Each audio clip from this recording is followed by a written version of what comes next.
So here we are outside the campground gates. July was surprisingly sunny and warm. Sweat was running down the faces of the prisoners. The convoy with dogs was hurrying. The gaunt prisoners had an incredibly hard time walking. They traversed the cobblestone streets of the city, entered the suburbs, and finally made their way outside the city. Women prisoners of war, and there were 30 of them, doctors, nurses, orderlies, cooks, were built separately and squeezed somewhere in the middle of the column. They walked 3 to 4 kilometers. Suddenly, on the order of the convoy officer, they stopped the whole column and took the women out of it. 2 convoy guards, together with a German interpreter and an officer, took this group of female prisoners of war to a small grove not far from the farm. We became worried. What did they want to do with them? Shoot them? After 10 to 15 minutes, the command was given to continue moving, and we set off again. A few minutes later, the officer, the escort, and the interpreter returned. Through the interpreter, we found out that, allegedly, the women were released to the nearest farm. But the officer had previously taken their word that they would not fight against the Germans again. We did not hear any shots, so we could not shoot them. The situation was not the same. An artillery cannonade was clearly heard from the west and southwest. The convoyers were in a great hurry to rush the column. They were helped by sheepdogs. Where did the Germans get so many specially trained dogs? During 2 or 3 days of our journey, we could hear the rumblings of the approaching front. We had the impression that both the Germans and we were in some kind of a semi-environment, a semi-ring. We wandered westward, under the escort of guards with a pack of specially trained dogs, weary, exhausted, sick and wounded, knocking and raising dust with wooden blocks, slaves of the Third Reich, doomed to death. The stragglers who could not go any further were shot, and the convoyo was calmly finishing his sandwich after the execution. There was absolutely no emotion on his face. Empty tin-colored eyes. He walks and chews, holding a machine gun at the ready. Shots are often heard from behind the column. They are killing the exhausted, the stragglers. They destroy them, though behind the column of the doomed there are a dozen half-empty trucks with a shift and a reserve of the same guards' palaces. Clear, sunny weather changed to cloudy, rainy. We traveled through the westernmost regions of Ukraine. For the night, we were driven into large, empty collective farm cattle yards. A little dawn breaks, and again the formation, another march. Tired and hungry, in rainy weather we marched hard and slowly. We entered the territory of Poland. The bread given out by the dry rations had long ago run out. We drank mostly from roadside ditches. On one of the highways, we saw a rather large column of German soldiers mixed with Cossack volunteer units. Convoys shouted at the column of prisoners of war to the side to let the Germans and Cossacks with their wagons with equipment through. The soldiers were drunk. There was a traffic jam on the road, drunken voices in German and Russian. Somewhere they began to fight. Swearing in mate. 2 Cossacks come staggering up to a German field officer. One of them yells, "Feldfebel, why did you hit me?" The decomposition of the troops was evident. It was the panic of the retreating enemy. During the further movement of the column of prisoners of war, we noticed that many farms and villages were packed with retreating German military units. On separate accumulations of German troops, our aviation made strikes. Every day to go in a column became more and more difficult. Some prisoners could not stand such a march and fell down. Under the threat of the muzzle of an automatic rifle, they get up again by themselves, or with the help of comrades, and march again. Neighbors in the column continue to support them under their arms. Some, completely exhausted, fall right on the road and do not get up, although they are still alive. These unfortunate people do not react to the threat of a machine gun, because they cannot get up, let alone walk. In the farms, Ukrainian women asked the officer of the convoy to take such unfortunate people to their hut. The officer did not give his booty to them. The convoy officers dragged such doomed people behind the yard of the nearest hut or a ditch. Sometimes shots were fired and sometimes not. It is not known what happened to them. Perhaps they were bayonet. It was getting harder and harder to walk. There was not enough air to breathe.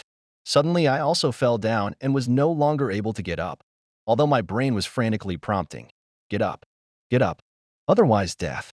But I was saved, probably, by a bandage on my sleeve with a red cross. The escort comes up and yells, "Doctor, aufstehen, doctor, stand up." 2 prisoners of war came up, picked me up, and dragged me. They dragged me because my legs couldn't move on their own. But the thought worked clearly. Go, go. After a few minutes, I began to move my legs, but my comrades were still helping me to walk, supporting me under their arms.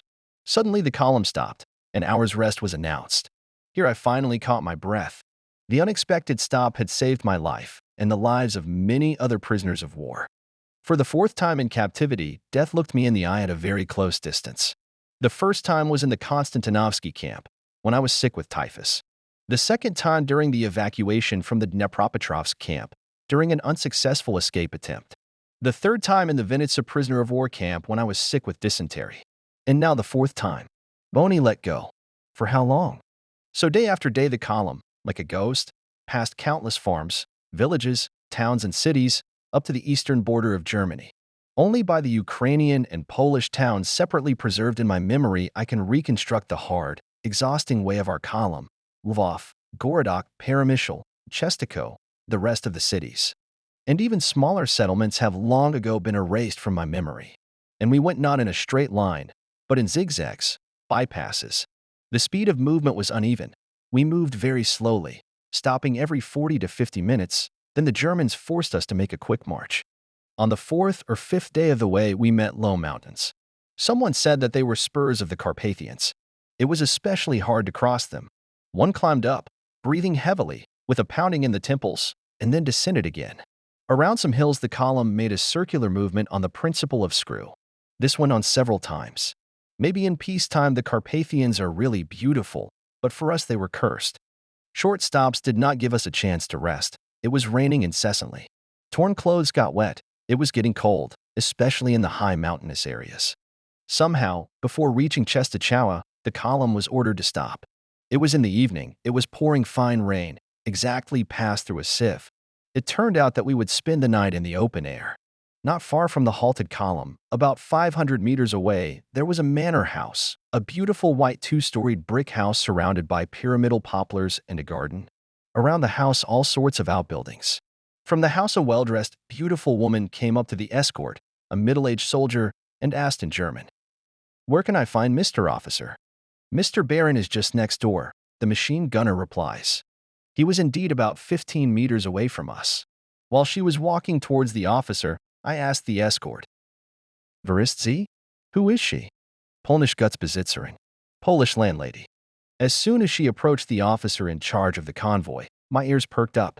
She also offers him in German, "Mr. Baron, if you will stay with the prisoners for the night, I invite you together with your officers, there were 4 or 5 of them in all, to spend the night at my house. A bath of warm water and a good dinner with decent wines will be prepared for you. The escorts who are off duty can warm up and rest in the warm utility room." The Baron in the rank of Major gladly replied, "Thank you, Honorable Madam. We will definitely come. Thank you very much." The Polish landlady did not ask the German about the prisoners, nor did she offer to take them under the roof of the numerous barns. Bastard! It was boiling in my chest. If I had had a machine gun in my hands, I would have killed not the German officer, but her. We were outraged not by the fact that she invited the Baron into the house, that was her business, but by the fact that she was indifferent to the fate of the exhausted, hungry, half-dead Soviet prisoners of war. The Baron left for the whole night, and the rest of the officers took turns leaving for an hour and a half. We, on the other hand, huddled together under guard and stayed out in the rain until morning. Early in the morning, again barking harsh shouts and profanity. Aufstehen, Antrischen, Los, Donner Wind, stand up, form up, forward, forward, forward, thunderbolt you. We were also convinced that many Germans swear splendidly in 2- or 3-story Russian mat. We often heard, "I opt voyamat." Whether they understood the meaning is unknown. In the first days of August 1944, our column of tired and exhausted Soviet prisoners of war entered the enemy's land. It was the easternmost part of Germany, the land of the enemy. Nazi Germany, what is it like? What does it represent? There was a kind of curiosity. We wandered slowly. For some reason, the convoyers don't seem to be in a hurry. Villages, farms, settlements.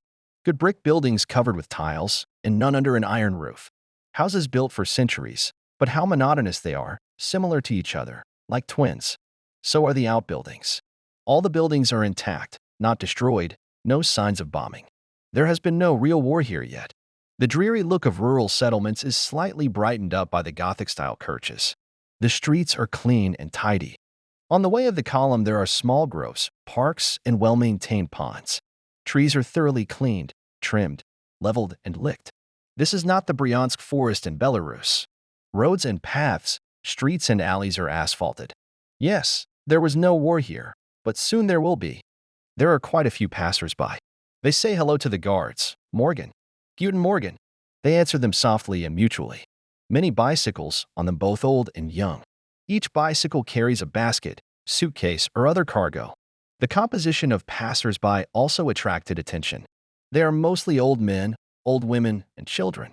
There are no young, middle-aged, or even relatively elderly men. This is as it should be. As a result of total mobilizations, they have all been swallowed up by the Moloch of war unleashed by the mad Führer. There are many disabled people, without an arm, without a leg, in wheelchairs. We look into the eyes of passers-by. What do they express? Nothing. Eyes like eyes. Thinking, indifferent, sometimes empty, sometimes sad, sometimes happy. Eyes like any people in the world. After the war, I had to read and hear a lot about the attitude of the German civilian population to Soviet prisoners of war. Most authors claim that in 1941 to 1943, the German population, especially young people, not only looked at the Soviet POWs with hatred, but also pelted them with stones, rotten eggs, logs, insulted them. That was how it was then in reality. And now? Why today they look at us with different eyes and do not allow any attacks against us?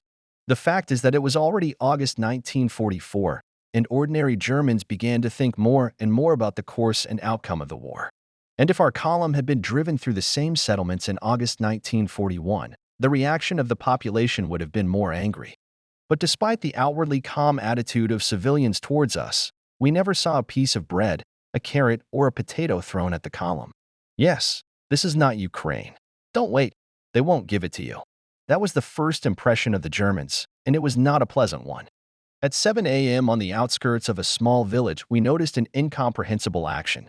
On a small platform, girls about 15 to 17 years old surrounded a flag or banner of red color with a swastika in a white circle. The flag resembled a church flag. The flag was slowly raised and lowered. The girls walked slowly around the circle and sang or said something. They were all dressed in the same uniform, white blouses and dark brown skirts. They had the same haircut. This procedure lasted about 5 minutes. I was puzzled. What is this balaganza? Yes, this is Hitlermädchen, Hitler's youth paramilitary organization for girls. Apparently, they had some kind of obligatory ritual in the morning. After another day, our column was led into some huge transit camp located in the suburbs of a city unknown to us, 70 to 90 kilometers from Berlin. This camp resembled the biblical Babylon. Prisoners of war of various nationalities, countries, and peoples were herded here. Soviet prisoners of war, British, Americans, French, African blacks, Indians, Belgians, Dutch, Yugoslavs, Poles, and even Italians. But some invisible force distributed the flows of prisoners of war in the camp in a strictly regular way. The British and Americans were in blocks separated from the Soviet prisoners of war by 3 rows of barbed wire. The French, Belgians, and Dutch were also isolated. The Italian group of prisoners of war was separate from all the others. We were temporarily placed in barracks with 2 tier bunks. We began to come to our senses. During this multi-day crossing, more than a dozen people died. We rested a little. After a couple of days, we began to look closely at foreigners. It turned out that they received food parcels of the International Red Cross once a month. The parcels were different, but here is the usual content of the American Red Cross parcels that American prisoners of war received monthly in 1943-22. Beef stew, 1 can, 340 g, coffee or cocoa, 1 can, 113 g. Pork stew, 1 can, 340 g, raisins, prunes, 1 pack for 154 g. Liver pate, 1 can, 170 g, chocolate, 2 bars. Salmon, 1 can, 226 g, biscuit, 1 packet. Milk powder, 1 can, 454 g, orange, 1 can, 113 g. Olive margarine, 1 can, 454 g, cigarettes, 2 packs. Sugar, 1 pack, 226 g, soap, 2 bars. Soviet prisoners of war were deprived of receiving parcels and food parcels. In spite of our complete isolation from foreign prisoners of war, we still often talked to them through the barbed wire and broken German. In any case, if we needed to communicate something important, we understood each other well. They were better informed about the situation on the fronts. The Americans, British, and French treated us, Soviet prisoners of war, very well. We paid them the same. Of course, they looked much fatter than we did. Sometimes they managed to throw over the fence a piece of bread, a breadcrumb, a galette, etc. Since August 1944, the Germans began to establish some contacts with the Americans and British. For example, German soldiers off duty every evening, weather permitting, played soccer with the Americans and British, changing times. As in other camps, the daily ration was standard, balanda and a small loaf of ersatz bread for 6 men. This loaf was divided with great care and precision. The most experienced of the 6 was assigned to cut it into equal slices, which were laid out in one rad. Then came the second stage. It was advised from which portion to add a little less, and to which to add. Then one of the 6 would turn away, and the other, pointing to the ration of bread, would ask, "To whom?" Such a careful division of bread took place in all the camps of Soviet prisoners of war, so that not a single crumb could be lost without a trace. I lived in this camp for about a week. One day the chief doctor of the sanitary unit, a Russian prisoner of war, informed us that the prisoners of war would soon be distributed among the work camps and that a doctor would be sent to each such large camp and a paramedic to the smaller ones. A list of the entire camp medical personnel reserve was in his possession, and he was in charge of the distribution. The Germans did not interfere in this process. If the Germans needed a doctor or a paramedic in a work camp, they informed the head doctor. The Germans did not care whom he sent, whether it was Dr. Petrov or paramedic Sidorov. As a result of the evacuation and liquidation of many camps, there were quite a lot of doctors and paramedics in the transit camp. All of them were in the reserve of the chief doctor of the sanitary unit of the Russian section of the camp. Some prisoners from the transit camp were taken for a day for temporary work. Those who got to agricultural work, harvesting, were lucky. They sometimes managed to eat fruits and vegetables in the farms, and in the evening, returning from work, they brought some more food, bread, potatoes, onions, etc. Such lucky people had better food than we reservists. The nursing staff was not sent to work, and we were content with just a ration of balanda and ersatz bread. One day the head doctor, whose surname I unfortunately can no longer remember, came into our barracks, looked for me and said, "Believe, and I am your fellow countryman, also from the Gorky region." He asked me more about my place of residence, what I did before the war. Then he continued, "Would you like me to send you as a paramedic to a small work camp near Potsdam? That's exactly the kind of worker needed there. The sick people who came from that camp say that it is not so bad there. Many of the prisoners are sent to agricultural work in nearby farms, and at night they return to the camp, to the barracks. They bring some food with them, so you'll get some for yourself. But here you sit only on Balanchain. I would advise you to go. Of the 2 evils, the Potsdam camp is the lesser evil. Get some food there. You're very thin. Do you agree?" I shrugged, but asked, "And how will I be transported there?" "That's not your concern. In the morning, I'll report to the non-commissioned officer that a medical officer for the Potsdam camp has been selected. He'll send an escort, and you'll probably take a train to the city. It's an hour and a half or 3 hours ride." I wondered, what should I tell him? Should I say yes? Just in case, I told him I would give him an answer in 2 hours. I did not give my consent at once because my stay in the camps had taught me to enter into contact with people unknown to me cautiously, not to trust unfamiliar prisoners. Things happened. Therefore, before going to the doctor and informing him of my decision, I talked cautiously with one of the orderlies about the chief doctor. His answer, "Good prisoner." Asked another old-timer of the camp. The answer was about the same. And only after that I went to the chief doctor in a small compartment, which was separated from the main part of the barracks by a rough blanket, and gave my consent to leave. The next morning he called me in and told me to get ready. In 20 minutes a convoy would come for me. Exactly 20 minutes later, with my skinny sitter, a duffel bag, I appeared again in the doctor's cubbyhole. In the bag, I put my overcoat, a kettle, a mug, and a spoon. I had nothing else. The most valuable thing in captivity is a kettle. If you lose a kettle, you die. You have nothing to pour your food into.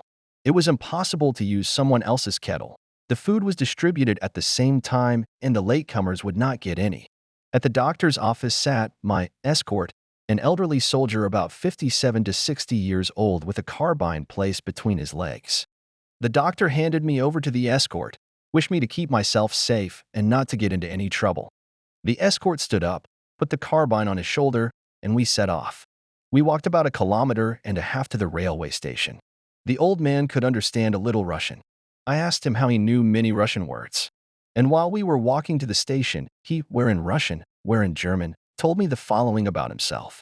He comes from Potsdam, has a small barber shop in which 2 French prisoners of war are now working. His wife runs the barber shop while he is in the army. In World War I, he was a prisoner of war for 3 years with the Russians. He especially noted that the villagers treated the German prisoners decently, did not scold, did not beat them, and were well fed. Chowder, uindi, porridge, odor, shkai, uindi, potatoes, fee brat, aleshgut. Chowder and porridge, or chives and potatoes, lots of bread. It was all good. It was a warm, sunny August day. We passed small farms with identical, strong buildings. We reached the station, and the escort took me into the car of an ordinary passenger train. It was the first time I was traveling in a foreign passenger train. The carriage was divided into sections by thin, low partitions. There are no sleeping places because Germans do not have long-distance passenger trains. Only seats.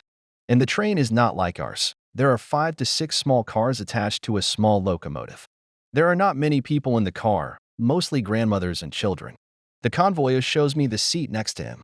He sits down with his carbine between his legs. I sit down too. Opposite us sits a boy of about 6 or 7 with his grandmother, who is knitting a sock. He talks to the guard and looks at me curiously, furtively. The little boy stares at me without shyness.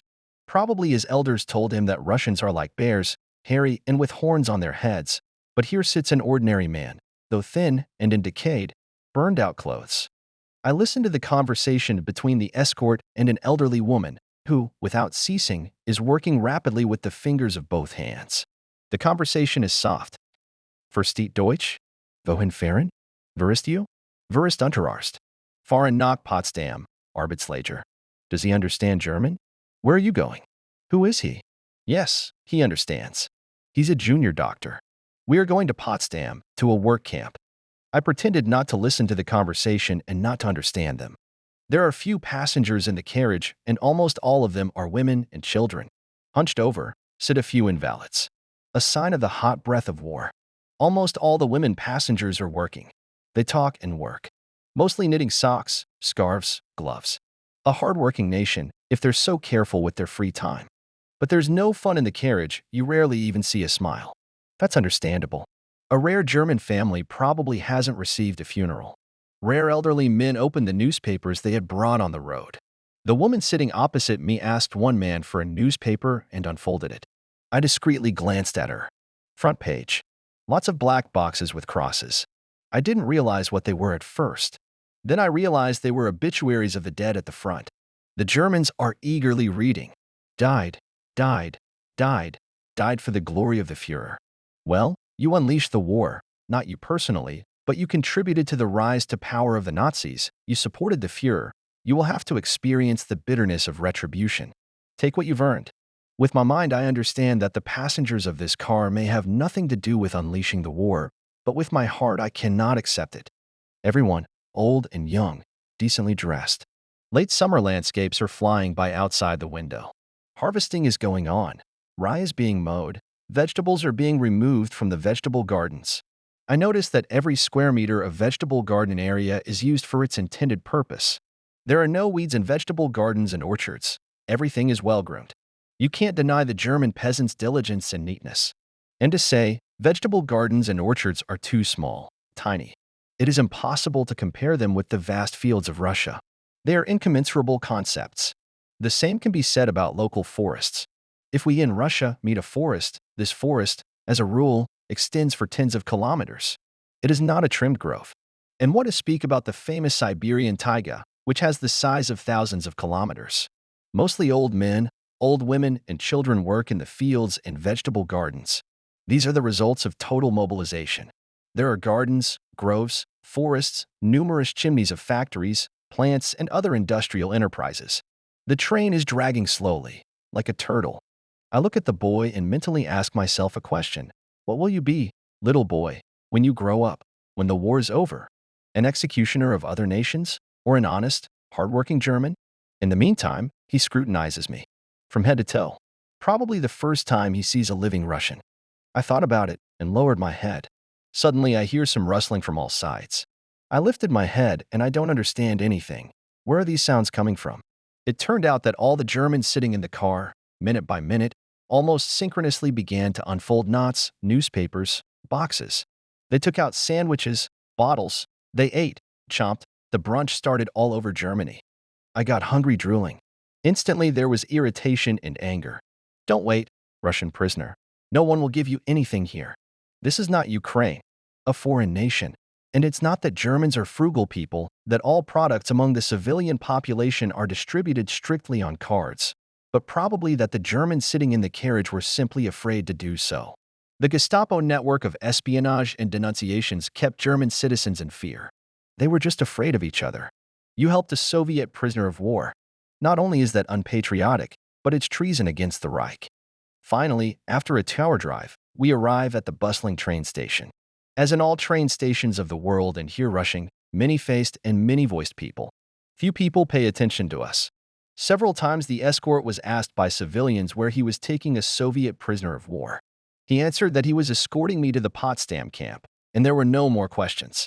We entered the Berlin subway. An ancient subway, gaslighting, small stations darkened by time. I compare it with the Moscow subway, where I was in 1937, and the comparison is clearly not in favor of the Berlin subway. There is a strange feeling that I found myself during the war in the suburbs of the capital of Nazi Germany. Hardly any of the Russians at that time, on the verge of the collapse of the Reich, were here. It was like a fantasy movie where times and events intermingled. I, a prisoner of war, in a Soviet officer's uniform, with an escort, walked past civilians, Wehrmacht soldiers, SS men. 2. A Soviet prisoner of war and a German elderly infantry soldier. I never would have thought that one day I would have to stomp through the streets of the suburbs of the Nazi capital, and even in such a capacity. Walking through the streets of Potsdam. Beautiful, well-kept city. Palaces, cathedrals, town hall, mansions, parks, and squares. The escort, apparently, noticed my observation and informs me. The city of Potsdam is comparable in beauty to Versailles. Maybe he is right. I've never been to Versailles. In fact, the city is nice and almost not destroyed by aviation. Slowly, we continue our march through the streets and alleys of the city. Of course, it was possible to run away from the escort, but what would be the use and the point? Where would I hide in the center of Germany, in a hostile country, in a Soviet military uniform with SU branded on the back? I was a black sheep in this world hostile to me. My guard also understood this, so he carried his carbine on his shoulder and did not particularly follow me. In the meantime, the guard led me into a small narrow street with very modest houses and cottages. He brings me to one of them and says softly, "Halt, das ist mein Haus." Wait, that's my house. That's it. So he brought me to his house. Apparently, that's why they sent him, a Potsdam resident, to escort me. He opens a door. We go through a small lighted corridor. We open a second door and enter a tiny barber shop with 2 chairs. The barbers, 2 French prisoners of war, nodded their heads and said hello to the owner and smiled at me. I answered them in the same way. In one of the chairs sat an old man who was being shaved. When he came out, the master closed the inner door with a key, told him to wait here with words and signs, and went into the next room. The Frenchman immediately invited me to sit down in one of the chairs. They cut my hair and shaved me. One of the Frenchmen gave me a piece of bread of 150 grams wrapped in paper. I thanked him and instantly ate the bread. Since I did not understand French and the French and Russian, the conversation between us took place in not particularly literate German. We found out from each other what, from where, when, and how we were captured. In particular, I found out that the French have been working in this barber shop for the 4th year, and that the owner of this establishment, i.e. my convoy's wife, is in charge of them. She also feeds them, and they live in one of the small rooms. They have free access to the city, but they have to check in with the local policeman every day. These, it turns out, are all the conditions of their stay in captivity. When I asked them how their mistress feeds them, they said that it is fine, but modest, because they receive absolutely everything on cards, including salt, dill, and mustard. The hostess has her own tiny vegetable garden, and it is a great help to her. She never yells or hurts them. About an hour later, this Frau comes in with a plate and a spoon in her hands. She moves a small table, puts the plate and spoon on it, and with words and signs invites me to eat. I stood up, nodded my head to let him know that I understood, and looked at my hands. The obliging Frenchman opened the faucet in the sink, and I washed my hands. I poured some potato soup into my plate, seasoned with fried onions and vegetable oil. Quickly, the soup was eaten. There was no bread. 5 minutes later, she brought 2 potato pancakes with a little fried flour, and I ate them all quickly. How delicious the first and second seemed to me then. The Frau comes in again to clear the dishes from the table and asks, "Schmeckt? Is it good?" I answered in the affirmative, stood up, thanked her with a weak nod of my head so as not to lose my dignity. Someone may ask, why in the train car nobody guessed to offer me something to eat? But here they suddenly fed a prisoner? I have already given the answer earlier. There were simply no prying eyes and ears in the barber shop. And not all Germans were fascists. I thought to myself that an ordinary German citizen eats very modestly. 2.5 hours after coming to the barber shop, the owner came out of a side room with a carbine. I said goodbye to the Frenchman, and we walked again through the streets of the town. On one of them, the convoy stopped me and said, "Guck mal. Look, look." On a broad, oil-painted board, a signpost, was an inscription in German and Russian, Russisch Kolonien, Russian colony. So that's it. That's why the convoy stopped me here. In front of me was a long row of wooden houses. They were all on stone foundations with mezzanines and tile roofs. The houses were on both sides of the street. The walls were chopped from thick pine logs. The rows of houses were as straight as a string. It was obvious that the houses had been built a long time ago. It was noticeable by the thoroughly darkened logs. Then for some reason I did not find out the nature of this street, when, by whom, and for whom it was built. We stood for a couple of minutes and went on. Only much later did I learn that the Russian Emperor Alexander I gave the Prussian king a brass band, a company of musicians. A Russian-style settlement was built for them. As far as I know, nowadays this Russian settlement in Germany is called Russian Village. More information. A house in Alexandrovka, a Russian village near Potsdam. The author writes about this village in his memoirs. A few hundred meters from this village there was a prisoner of war camp. We approached the camp. At the gate is approaching a field officer, the commandant of the work camp, where exclusively Soviet prisoners of war. The escort reports to him and hands him some paper, apparently my record card. We enter a small wooden barrack-type room. This is the commandant's office building. A desk, 3 stools, a telephone, a washstand with a basin. The building is located in the immediate vicinity of the camp. Nearby is another wooden barrack, possibly a guardhouse and a soldier's barracks. The field officer, like the escort, in years, in a green army uniform, asked me a single question. "Where are you from? Where were you born?" "Bitterjebet," followed the answer. A camp escort arrived and took me to the campgrounds. All the barracks were brick, 1-story, of the same type. The camp was about 800 to 900 meters away from the city. He took me into one of the barracks. It was already evening, and the working shift of prisoners of war had already returned from work. I said hello. The reply was, "Hello, doctor." They saw my white armband with a red cross on my sleeve and thought I was a doctor. I had to correct them.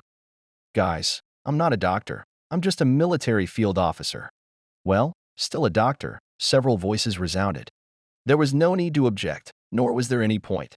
The 2-story wooden bunks were placed almost next to each other. I was shown a free place on the lower bunks.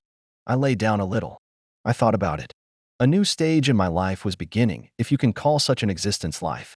What does the future hold for me and these guys? How will our future fate turn out? The escort left.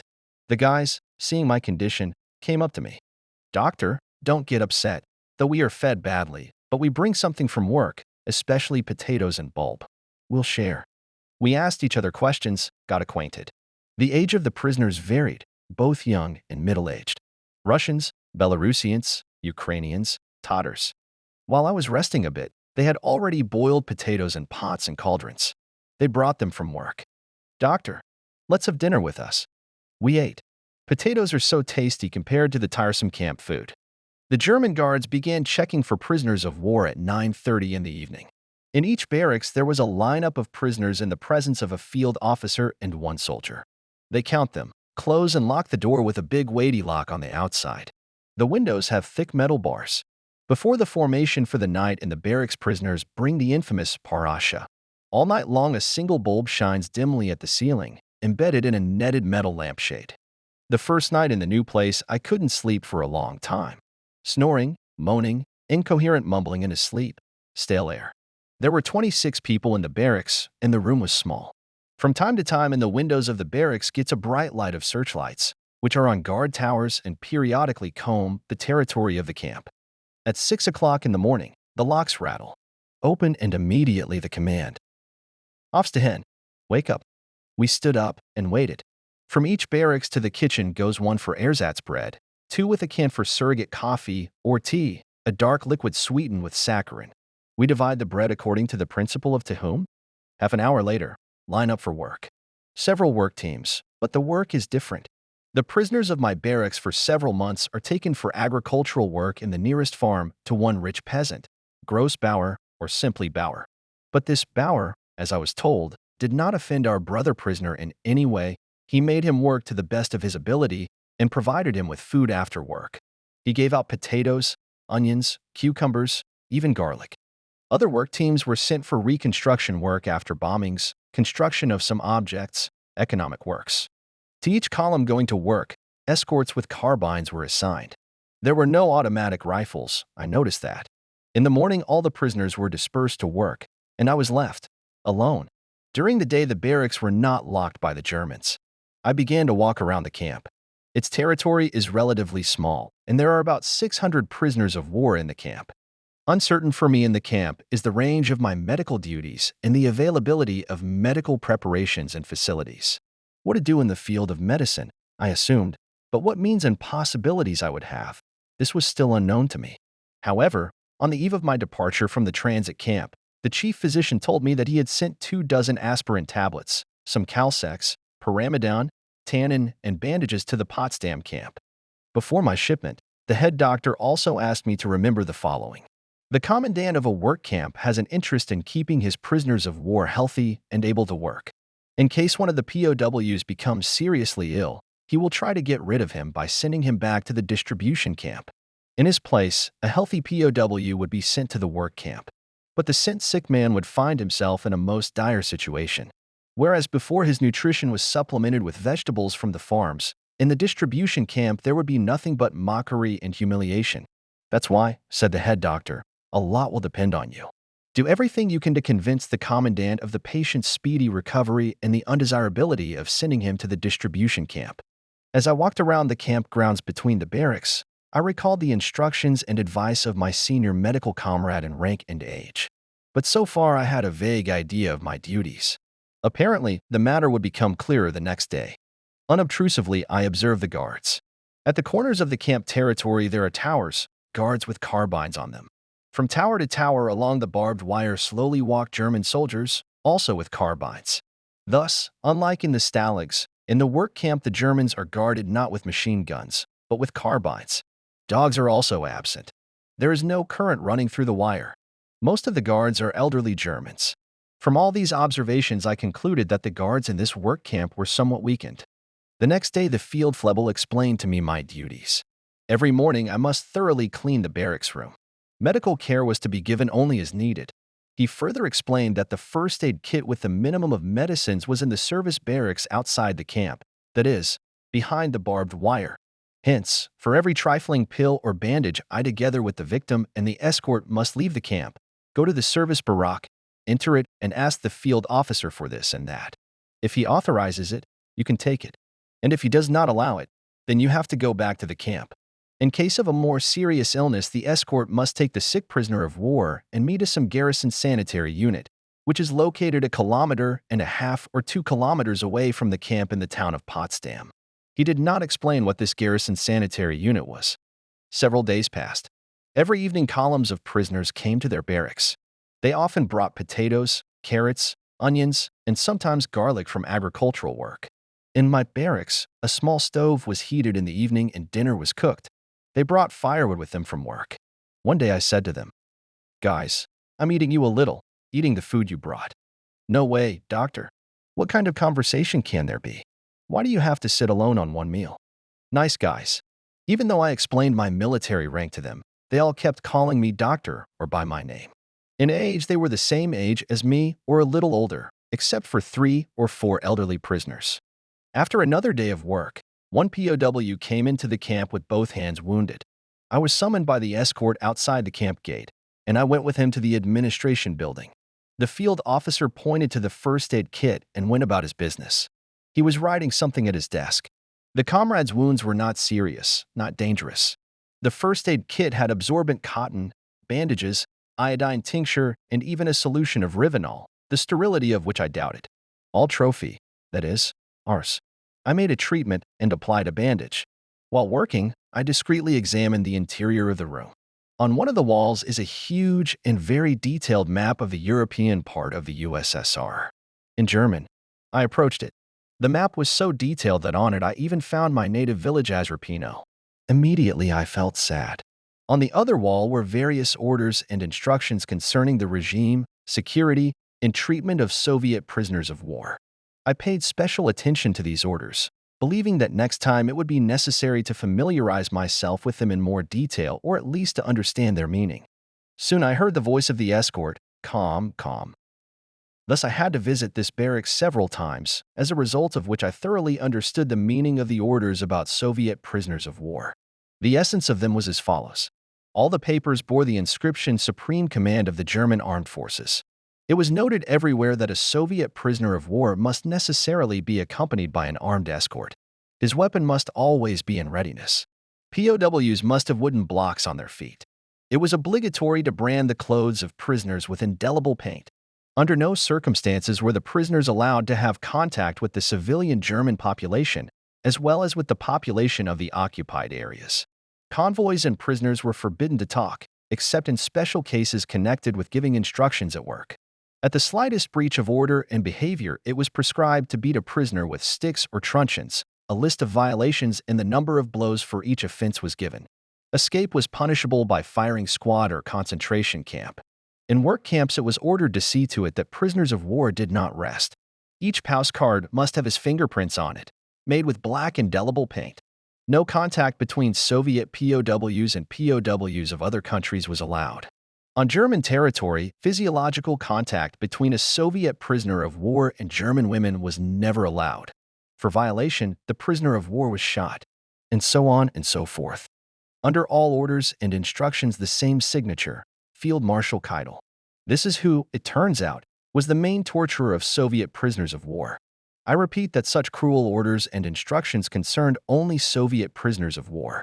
Englishmen, Americans, Frenchmen, Negroes, and so on were in the conditions of Potsdam at that time semi-reconvoyed. Such a cruel system of guarding and abuse did not apply to them. I began to look at the guards inside the camp, i.e. those German soldiers who entered the camp and did not stand on the towers. They had no weapons except bayonet knives. I paid attention to a 25 to 28-year-old German soldier named Richard. The prisoners of war told me the following. He is the son of a rich peasant. His father had been a prisoner of war in World War I with the Russians, about whom he spoke well. That's why Richard received an order from his father, not to offend Russian prisoners, and, especially, not to raise his hands on them. And this order was strictly followed by his son. Another soldier, Hans, was also young, but scolded and beat us desperately. A pupil of the Hitler Youth, an ardent Nazi, in addition, he clearly lacked in the head. Soon he was sent to the front for some reason. The first decade of October, 1944. Great weather, many clear sunny days. It was a golden autumn, reminiscent of our Central Russian autumn. But there were a lot of chestnuts and other non-Russian trees. Involuntary comparisons, sadness, incredible longing. The nature of the first half of the fall is almost ours. Almost, but not ours. The distinctive peculiarities catch the eye. Cleaned up, trees and bushes, alien land, alien people. Memories stir again. My unit and division, I must think, are at war. And me? Why am I hanging around here? I wasn't taken prisoner by choice, that's true.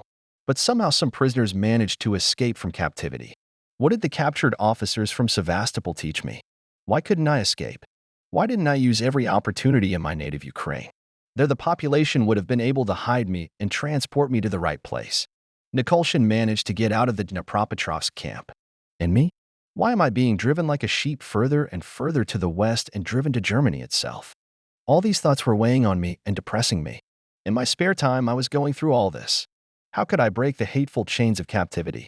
Suppose that I managed to escape from the camp, get to Potsdam. And then what?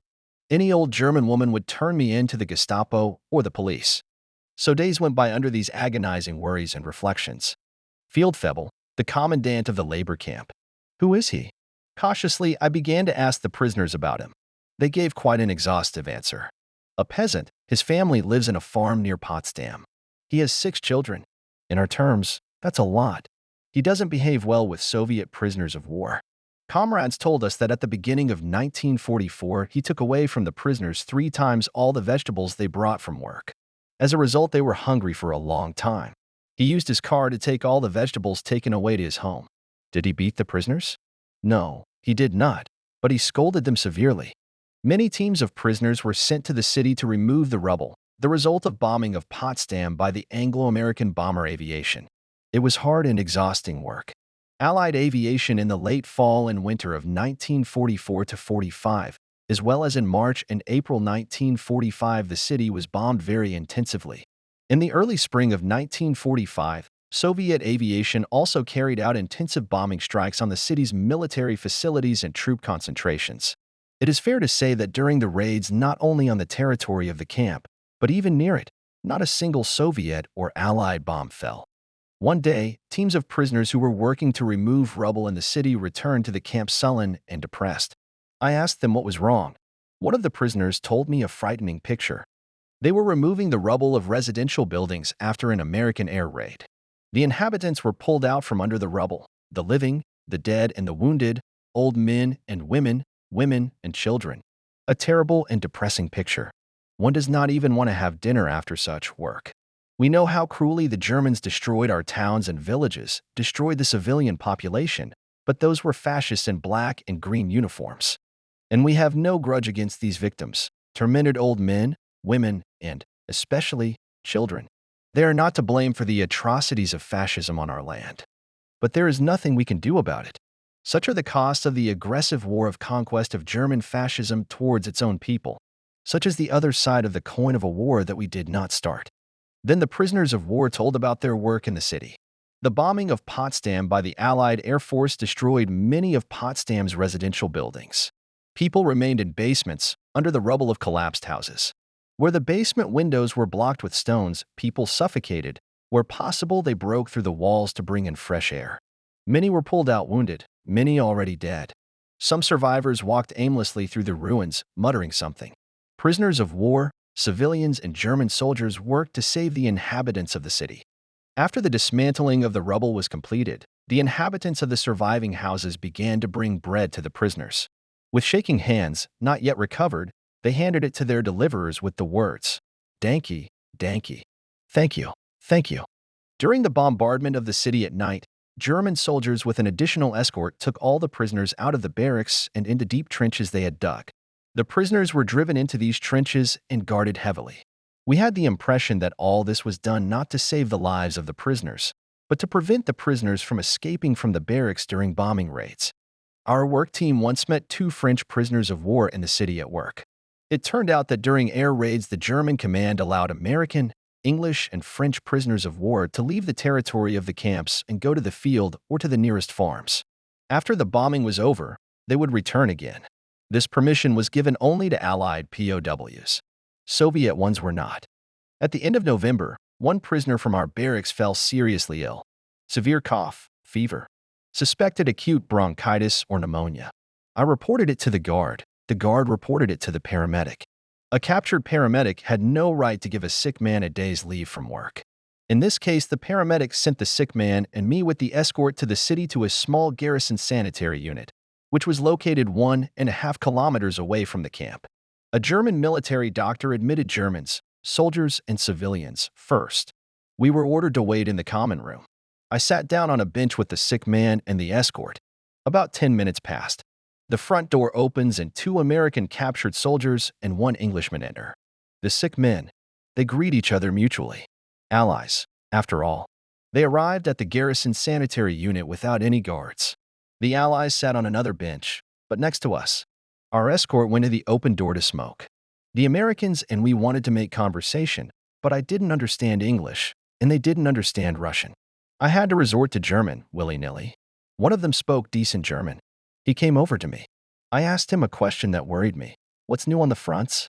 The offensive of the troops of Russian generals Zhukov and Konya from Poland is directed to the central part of Germany. Our troops are advancing from the west. The hour of our liberation is near. Russian troops are beating the Germans all along the front. I admire the courage of your soldiers and officers. Most of the destroyed, defeated, and captured German divisions account for the heroic Russian army. I had to correct him a little. Not generals, but Marshals Zhukov and Konyev. Marshal, I asked him another question. How do you know all this? We in the camp use reliable information. I did not specify what these sources were. Then the American took 4 cigarettes out of his pocket, gave 2 to the Russian patient and 2 to me. The patient took them, and I thanked him and refused, saying that I don't smoke. We talked about work and the civilian life. I had a very good impression of the Allied soldiers. Simple, friendly guys with an open mind. Workers, peasants, small traders, dressed in soldiers' overcoats.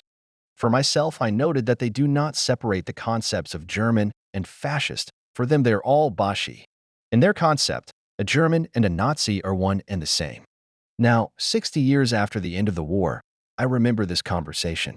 A simple, not too literate American soldier was absolutely correct in his reasoning about the dominant role of the Soviet army in defeating the military forces of fascism. But now, both in the West and in Russia, we often do not remember about it anymore. 2 hours later, we were summoned to the doctor. I asked the escort who would receive the patient. Alti Stabarst, came the reply. Translated into our old military ranks, this meant second-rank military doctor. Quietly, I asked a clarifying question. Stabarst of the SS? Nein, Grenadieren. According to my duty, it was necessary for me to take the sick prisoner under protection, i.e. to ask the German doctor to release the sick person from all kinds of work at least for 1 week. Before leaving for the city, the Fieldfelder warned the escort that the doctor, if possible, should not grant the exemption. This conversation I heard. Then the sick man would be sent to the central camp, getting rid of the burden. For the sick man, it was on the verge of death. We had to do everything possible to prevent it. After the escort knocked on the door and a voice from inside said, "Karain, come in," all 3 of us enter at once. Behind the desk sits an old man in his 60s with haircut bobbed. Under his clean, white robe, we can see a green uniform and twisted narrow epaulets. He allowed the patient to sit on a wooden stool. Carefully looked at me with gray intelligent eyes. I greeted him by putting the palm of my right hand on his cap, as it was required by our military regulations. There followed a soft reply, "Morgan." He looked at my white bandage with a red cross on the left sleeve of my tattered, but relatively clean uniform and looked up at the convoyer. The response was immediate. Russisch Unterarzt, Russian junior doctor. The convoyer reported the symptoms of the sick man's illness and relayed to the doctor the Fieldfebel's request. The old man Esculapist looks up at me again and asks, "What does the Russian doctor think about the diagnosis of the patient?" I took half a step forward and, in not particularly literate German, said, "I think the patient has acute bronchitis and a small inflammatory process in the right lung." I could not say a large inflammation, for in that case the Stabarst would immediately impose a visa to send the patient to the sanitary unit of the central camp with all the consequences for him. The old man raised his head again and reports. With the diagnosis of the Russian, I agree. Although, except for measuring the temperature, he did not perform any methods of research on the patient. He simply did not want to, did not consider it necessary to do so. The convoyer again reminds me of the field officer's request. The doctor asks me again, "What's your opinion?" I think there's no need to send him away. His inflammatory center is small. We'll treat it in the camp as an outpatient. And then, you know, Herr Stabarst, that the food in the central camp is bad, only Balanda. And here, in the work camp, his comrades will support him a little. I asked that he be released from work for 10 days. Good, followed the old man's reply. I gave him a work release for 8 days. He ordered the escort to give it to the field officer in the camp. He asked me where I was from, how old I was, how long I had been a prisoner. He looked at my gaunt face and said quietly, Gefangenschaft ist Gefangenschaft. Yes, captivity is captivity. I again put my palm to the pilot, and all 3 of us went out. I'm happy for the sick man. A victory after all. A small victory, but a victory. The German doctor agreed with my arguments. Apparently, he also liked that I spoke to him politely and in German. And then, why should I have been rude in my position to an old man without weapons, who was almost 3 times my age? And he didn't behave like a Nazi either.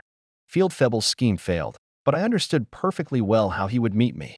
He'd scold me, but he'd hardly beat me up. It's not those times. We are approaching the service barracks of the camp. The escort reports everything in detail to the lieutenant. He looked at me angrily, with great hatred, waved his hand, and we were let through the camp gates together with the sick man. And indeed, a little, though not specialized, but still treatment and relative peace plus the help of Barack mates helped the patient. In a week, he began to feel tolerably well. Winter came. It was nothing like our Russian winter. Winter in Potsdam, as in the whole of Middle Germany, is exceptionally mild. It cannot even be called winter. A very thin layer of loose snow falls, then it rains. Instead of snow, there is mud, sometimes very slight frost of 1 to 2 degrees. At the end of March 1945, in the evening after work, the field officer ordered to build all prisoners of war on the camp square. In front of the line stood a young interpreter, also from the POWs, who spoke a little German. He, like everyone else, worked at various jobs. The field officer said, "Those who want to fight against Bolshevism, step forward 3 paces. Those who wish to do so will be enrolled in the Russian Liberation Army." No one moved from his place, and a chuckle went through the ranks of the prisoners. Even the fieldfebel himself smiled and ordered to disband the prisoners. While people were going to the barracks, I heard several times the words, "He found fools." Apparently, he received an order from above to carry out such work with prisoners of war, and he carried it out for the sake of appearances. The sensible German officers by that time had no hope not only for Vlassos, but also for their own, German, armed forces. In the first days of April, during the bombardment of the city's military facilities by anti-aircraft artillery, our airplane was shot down. The wounded pilot parachuted down on the outskirts of Potsdam and was taken prisoner. Early the next morning, he was brought under escort to our camp. I was urgently summoned to give the wounded man first aid. I was brought to the service barrack. There was a pilot, in the rank of senior lieutenant, sitting on a stool. I saluted him, putting my palm to his cap. He answered me with a nod of his head.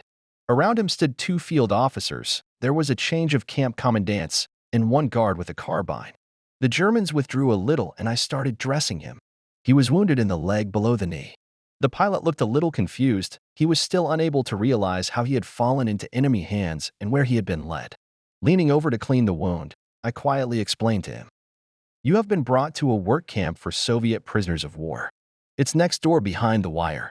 And this is the office of the camp commandant. I am a prisoner of war. The Germans around us do not understand anything in Russian." The wounds turned out to be not dangerous and shallow. The leg bone was not hit. The pilot sighed heavily. "It's a shame to be taken prisoner at the end of the war. And how are things at the front? You yourself must realize that excellent. Successfully beat them." After treating and dressing his wounds, I tell him, "You'll probably be put in this camp for the time being, and then sent to the central camp. Don't be afraid of the prisoners in the camp. They're all our guys. Are you hungry?" "Yes," came the answer. "We'll think of something in the camp." The news flew lightning fast through the camp. A wounded Russian pilot was delivered. They brought him to the camp. Dozens of prisoners ran from different barracks. Who holds in his hands a piece of bread, who boiled potatoes, who onions. But the guards do not let the prisoners near the pilot. They took him into one of the empty small brick barracks with unglazed but barred windows and locked him up. Modest food wrapped in paper flew through the barrack windows. Convoy swearing, yelling. All the prisoners were soon thrown out for formation, then to work. In the afternoon, the guards were removed from the barracks. The Germans waved their hand. Anyway, it was impossible to eliminate contacts of prisoners with the pilot. The next day, early in the morning, he was taken to the central Stalag. During my last trip to the city with a guard and a sick man to the garrison sanitary unit, I noticed a striking change in the life of the city. It was at the end of April. Our troops were already a few dozen kilometers away from Potsdam. Potsdam was stuffed with troops. The streets past formed from the population of the Volkssturm detachments. With Faust patrons were columns of old men and very young boys of 14 to 15 years old. The city was intensively preparing for defense. Anti-aircraft guns stood in parks and squares. Trenches and trenches were dug between houses. All the able-bodied population remaining in the city was working. Windows of the lower floors and cellars were covered with sandbags. On some houses, huge posters with large inscriptions: "Shoo! Careful! Don't spill secrets! A spy may be near." On all office and administrative buildings, without exception, red-brown flags with swastikas are hung. There are many loudspeakers on the streets from which mournful melodies can be heard. If in winter there were mainly brave marches broadcasted, Now there are sad, mournful musical works of German composers. On the defense works are employed both Eastern workers and Allied prisoners of war. Among them are many wounded, sick, exhausted. In the city, many refugees from East Germany. On cars, horses, bicycles, and just on foot. With bags, knots, bags, suitcases, and backpacks. There were refugee nuns. Tired, confused, frightened. There is little or no difference with our refugees in Ukraine in 1941. Among the passers-by, there are many disabled people walking with crutches, riding in wheelchairs, sitting near their homes. The picture is depressing, but I still do not hide the fact that there was some joy that the war came here, where it started. The names of the streets were also memorable. In the names, only the names of military and statesmen: Friedrichstrasse, Molkestrasse, Königstrasse, Bismarckstrasse, Hitlerstrasse, Geringstrasse. There was not a single name of a scientist, poet, composer. That last time I went out into the city was both joyful and anxious at the same time. On the way back, I picked up a German magazine on the road. The guard didn't mind. I don't remember its title, but the content is etched in my memory. The magazine was divided into two parts by its content and headings. The title read, "What We Had Before and After Versailles." Before the Peace of Versailles, the Germans had cavalry, infantry, artillery, etc. Pictures of these branches of the military are posted. After Versailles, Germany had nothing. The magazine photos show broken cavalry, mutilated equipment and cannons, dead soldiers lying around. It is concluded that it is impossible to go to the conclusion of peace. It is necessary to fight to the victorious end, to the last soldier. Goebbels' propaganda used such propaganda techniques. Although the German abuse of prisoners of war stopped at the end of the war, the work camps, their Nazi education made itself felt at every step. Several times I had to observe the following picture. When a convoy took a prisoner into the service barracks, for example, for bandaging, often the paramedic would eat lunch at his table. Often he would throw a piece of bread to the prisoner. Not served, but threw it. Like a dog. Like a dog. And the field officer did it without malice, as a matter of course. He was a Russian, not a German, not an Aryan. He won't leave his compatriot like that. And the field febble himself and many soldiers used to say to Russian prisoners, "Schweinrein, pig." Again, it was often said without malice, in the order of things. Germans during the period of fascism were systematically indoctrinated from year to year. You are smarter than everyone else, better than everyone else, more cultured than everyone else. In this way, the soul of the German common man was gradually corrupted. I was very eager to know the situation outside the camp. So one day I asked the commandant to allow me to leave the camp with the prisoners of my barracks and work with them in the city. He wouldn't let me. In the morning I went to the camp gate to ask the field officer to do the same. I approached and heard the words of the field officer to the escort. "Officer, we'll run away." Again refusal. Another prisoner fell ill. Prolonged gastrointestinal disorder. He asks for help, but not to be sent to Stalag. This time the field officer warned me in the presence of the interpreter and the escort to convince the German doctor of the necessity of sending the sick man. I declare, "Mr. Fieldfebel, it does not depend on me, but on the condition of the patient and the decision of your doctor." He looked at me angrily, but said nothing. The sick man was taken to the garrison sanitary unit in the city. On the way, I thought over the situation.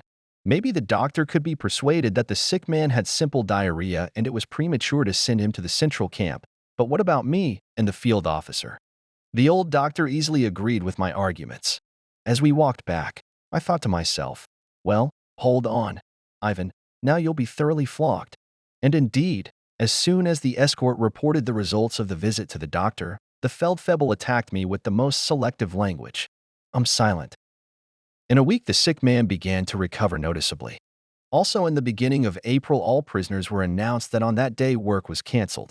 We were taken out of the barracks to a reproducer amplifier, which had just been hung up. We were to listen to a program in Russian. We wondered what else Goebbels' propaganda had prepared. Even from work, we were released. At first, only crackling and noise was heard from the loudspeaker. Then we heard Russian speech. We heard it and were surprised. It was broadcast from Prague. It was not said whether it was live or recorded. The Committee for the Liberation of the Peoples of Russia, KMNR, headed by General Vlasov, has been formed, which will continue the fight against Bolshevism together with the valiant German troops. The radio was broadcasting. Then they broadcast the speech of traitor number 2 Zelenkov. The whole program lasted about an hour and a half. If you didn't want to, you had to stand there and listen. They had formed a living corpse in Prague. That was the opinion of all prisoners of war.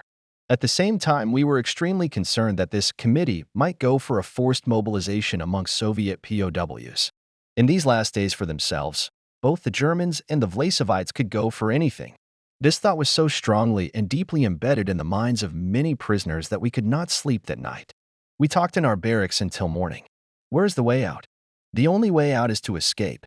By any ways and means, escape. Since the prisoners worked in different teams and on different jobs, two of them promised to get and discreetly bring small metal scissors to the barracks. The prisoners were not always searched when passing through the camp gate. The next day, the scissors were in the camp barracks. The next day, another piece of news added fuel to our agitated minds. This news traveled all over the camp, and no one could say anything about where it came from. We were supposedly going to be evacuated by the Germans to the west, toward the advancing American troops. At that time, the Americans were probably closer to Potsdam than our troops. By evening, the prisoners of our barracks were divided on the question of whether to wait for evacuation to the west or to escape immediately. I began to persuade that escape was in every way the best option for us. Some suggested that we wait in the camp for our own men. They would come and free us, they said. 10 people agreed with me. The rest disagreed or hesitated. About 20 people took part in the discussion of the escape. We began to work out the escape plan in detail. We had scissors. We all knew that there was no electric current through the barbed wire fence of the camp, and it could be cut freely. The sun was slipping towards sunset, and 3 elderly Germans with carbines came to the post, to the tower. There were no dogs. I began again to convince my comrades of the expediency of escape. One asked, "What if the guards run after us?" They would not. They would not leave the camp unguarded. We planned the first point of escape, to a small city bathhouse, which was located a little away from the city. In this bathhouse, prisoners of war were washed once a month. Then to the farm, to the Bowers shed, where the prisoners often worked. We'll hide there. All in all, we had to overcome about 3 kilometers. The tension among us was heated to the limit. The whole camp was buzzing, because it was not possible to hide the supposed escape of some of the prisoners. The time is 20 hours. 2 with scissors began to crawl up to the barbed wire. We surrounded them in a semicircle so that their work would not be visible to the convoyers. We did not find ourselves in a place. We were worried about the thought that if the escape did not take place, we might be evacuated to the west. Then we would end up with the Americans or the British, and there we could be detained for many weeks. The goal of the escape was one, to get to our own people and take part in the final stage of the war. On this day, April 21, 1945, in the summary Sovinform Bureau reported, "The troops of the 1st Belarusian Front have engaged in fighting in the northern and northeastern suburbs of Berlin and have begun to force the Oder River. The 3rd and 4th Guards tank armies of the 1st Ukrainian Front stormed the southern outskirts of Berlin and reached the southern approaches to Potsdam. In a minute, 2 rows of barbed wire were cut. We crawled into the resulting passage. All 10 men crawled out safely. The rest of the prisoners of war did not take the risk and did not have time. Having run away from the camp for 20 to 30 meters, they heard the convoy's warning shouts, 'Syriac! Syriac! Back! Back!' Out of breath, we continued running. We heard shots from carbines. We reached the bathhouse and took cover behind the wall. We are breathing so hard that it seems that our heart is about to jump out of our chest. Not so much from fatigue as from nervous tension. As we supposed, there is no pursuit after us. Having breathed a little at the bathhouse, we began to think about how to move on to the farm. I was not sure that the Bauer would shelter us until the arrival of the Red Army units, and that they would be here any minute now. None of us doubted. We could already hear the artillery cannonade. He might hide us, or he might report us to the nearest police station or the Gestapo. Everyone agreed with my doubts. So it was decided late at night to approach his barn unnoticed and hide in it until morning in the straw, so that no inhabitant of the farm would notice it. It should be noted that the escape plan was prepared hastily and ill-considered. The success of the escape was due not so much to a well-developed plan as to a favorable coincidence of circumstances. Next, we had to pass the outskirts of Potsdam, and there were 2 kilometers to the farm. Since I had never traveled this road, I was not allowed to go to the farm for work.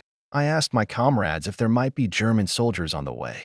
They answered that there were German soldiers on the outskirts of the city, but never in the farm.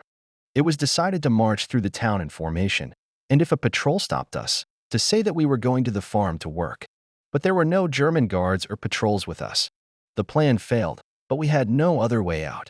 It was impossible to get to the farm without entering the town. We lined up 2 by 2, and without hurrying, walked along the outermost street of Potsdam. The sun was almost over the horizon. We walked about 150 to 200 meters. So far, everything is normal. Sometimes women, kids, old people pass by us. They don't pay any attention to us, because Soviet prisoners of war often passed by here before. Suddenly, 3 German soldiers came out of the alley towards our small column, talking excitedly among themselves. I walked in the front row, as I knew German and could answer questions if necessary. The soldiers approached us, glanced at us, and continued on their way. Cold sweat broke out on my forehead. We passed another 100 meters. A non-commissioned officer and a soldier came towards us. They looked at us and also passed by. It's gone again. We have already cheered up a little, thinking why the military did not stop us. What is it? The answer is one and very simple. The population and the military, for several years of the existence of the camp in the suburbs of the city, simply got tired of Soviet prisoners of war. Besides, every military man has his own task, and it is not customary in any army to meddle in his own affairs. And the prisoners go in formation, and Germans like Ordnung, order, and everything. We continue walking. We became cheerful, but it turned out that it was too early to celebrate the victory. 2 SS men in black uniforms and with automatic rifles come out and argue about something. My comrades push me to the side. If they stop me, answer. As we approached, one of the SS raises his hand and gives a loud command. Halt. Stop. Wohin gehen? Where are you going? The column has stopped. I got a little out of line and I report in German. A column of Soviet prisoners of war from a work camp is going to a farm. I say the name of the farm, to do urgent work. Why no guards? The soldiers are all busy. Many of them have been sent to the front, I answer. The German thought about something for 2 to 3 seconds and commands. Weiter gehen. Keep moving. After all these adventures, we finally left the city. I couldn't stand it and attacked my comrades. God damn it. I thought you said there was hardly any military. Don't swear, doctor. Yesterday there really weren't any. The sun went down over the horizon and it started to get dark. In about 30 minutes we reached the outskirts of the farm. In our opinion, it was a small village with 2 to 3 families. Comrades showed us a barn, and we entered it, going around the farm a little bit. It was completely dark inside. We spread straw and lay down on it. In the gap of the barn, despite the night, we could see the silhouettes of houses and other buildings of the farm. We breathed a little. We wanted to sleep, but nobody could sleep. Nervous tension was making itself felt. A long night passes in quiet conversations and thinking over further plans. Dawn has dawned. Through a gap in the barn, the fugitives notice that our Bauer came out of the house and is coming towards us. Feverishly, we think of what to do in this situation. Although we are sitting in the straw, it is impossible to hide completely. The peasant opens the gate and sees us. He comes up to us. Except for me, he recognized everyone, because he had been working as a prisoner for a long time. He asked why we were here and how we were here so early in the morning. I had to remember all my not particularly rich knowledge of German and answered him. We escaped from the camp. We asked to hide us until the arrival of our troops, and they will be here in a day or 2. We'll see how he reacts to all this.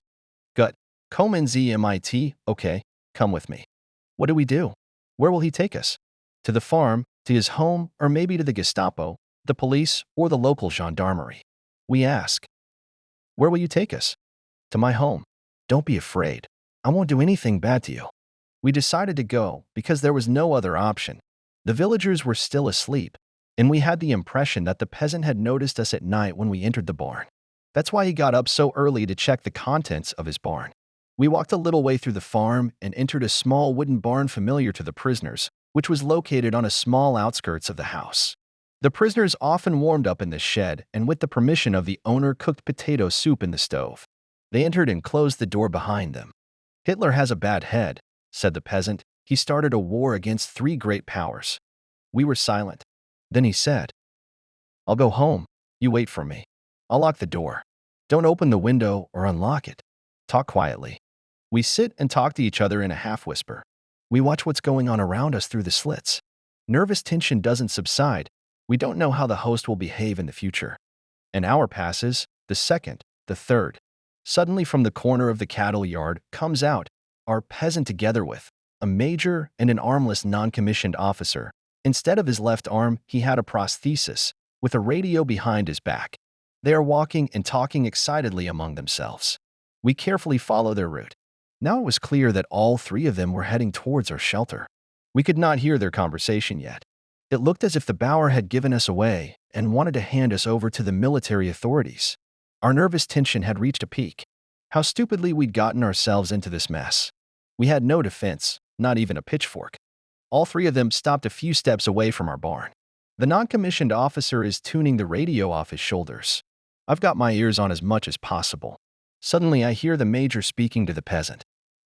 Hans, you had Russian prisoners of war working for you. Where are they now? They're not here now. They're all in the camp. The major's voice again. See to it. No more Russian prisoners of war here. The Soviet troops will come, and they will torture the German citizens together. There are no prisoners on the farm, and there will be no more, replied the peasant. They stood a little longer and went away into the farm. I translated to my comrades the meaning of the conversation. We breathed a sigh of relief. In about an hour, our host returned to us. In one hand, propped under his side, he holds a large enamel basin, in the other, under his arm, a weighty loaf of bread.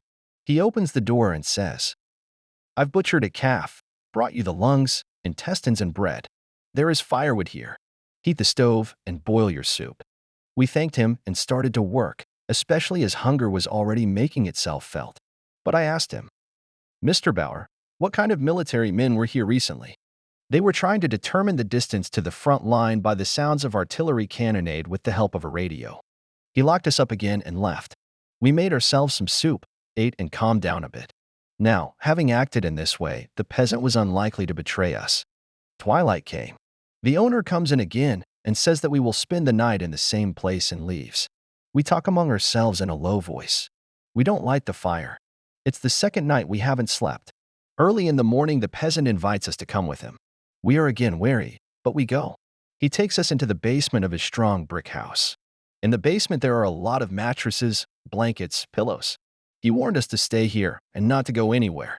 In the meantime, the rumbling of the cannonade was increasing, indicating that the front was approaching. In the evening, a German girl, the daughter of the owner, came in and brought some bread for everyone. To this day, I do not quite understand the true motives behind the behavior of the German peasant who hit a group of Soviet prisoners of war. Why did he risk his behavior? I think that his goals were good, and for that I thank him very much. The second and then the third night passed. Again, we hardly slept again. It was pointless to go out and go somewhere. It was unknown where our own people were and where the Germans were. For some reason, the owners don't come into the cellar anymore. To be on the safe side, we put a duty officer near the front door, who was changed every 30 minutes. Early in the morning of April 25th or 26th, I can't remember exactly now, when dawn was barely breaking, the cellar door opened with a jerk, and we heard a loud question in German.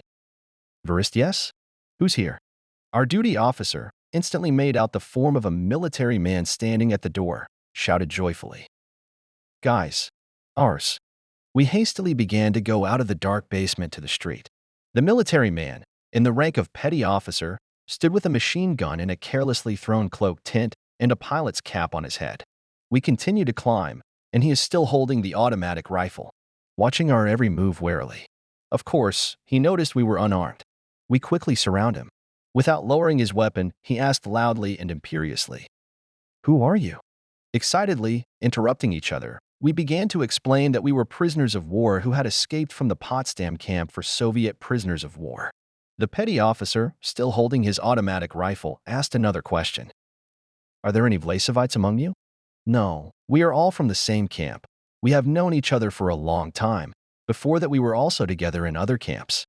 The petty officer immediately lowered the machine gun, wiped the sweat from his forehead, took out 2 packs of cigarettes. Those who smoked took the cigarettes and smoked. He smoked with us. Freedom. We rejoice, laugh, ask questions. The petty officer, inhaling a cigarette, continued to answer our questions. You guys are just lucky. You got into the famous motor mechanized battalion of Guards Major Titov, which is part of the tank corps of hero of the Soviet Union, Guards Colonel Pushkarev. The corps is part of the 4th Guards Tank Army, commanded by Guards Colonel General of Tank Forces Lelyashenko. The army is part of the 1st Ukrainian Front under the command of Marshal of the Soviet Union Konyev. Then he continued, I will now write a note to the brigade's Pomnik stab, and you will go to him. Stick to the right side, bullets whistle less there. They'll feed you, get your uniforms, and fight, guys. The war isn't over yet. First we went into the house to thank the peasant. But he's gone. He ran away or hid. He's afraid of something. We're walking in a column. Bullets whistling from time to time. The front line is close. We have passed 1.5 kilometers. More and more we meet our equipment. Cars, self-propelled vehicles, Katyusha, guns, tanks. The officer who met us read us a note and pointed out where to find the brigade headquarters. We approach 2 tents. A captain comes out of one of them. We give him the note. He reads it fluently. I'm the chief of staff of the brigade. Comrades, take a paper from the clerk and write letters to your relatives now, because you are considered missing in your homeland or buried long ago. The clerk will tell you the number of the field mail. I ordered the cook to come over. Feed everyone well. Then take them to the intendant. They should be changed, because everything is worn out, ragged, tattered. They were fed and given uniforms. There was no limit to our joy. The same day we all wrote letters to our homeland. I wrote 3 letters at once, to my wife, mother, and mother-in-law. Our first letters were still very brief. We are alive, healthy, we escaped from captivity, we are in our military units. In the evening all of us were introduced to the battalion command, to the battalion commander, Guards Major Titov, and his deputy on political part, Guards Captain Lysenko. The senior clerk and the battalion's Nakashtaba also arrived. The latter began to ask who and in what unit served and fought before the capture.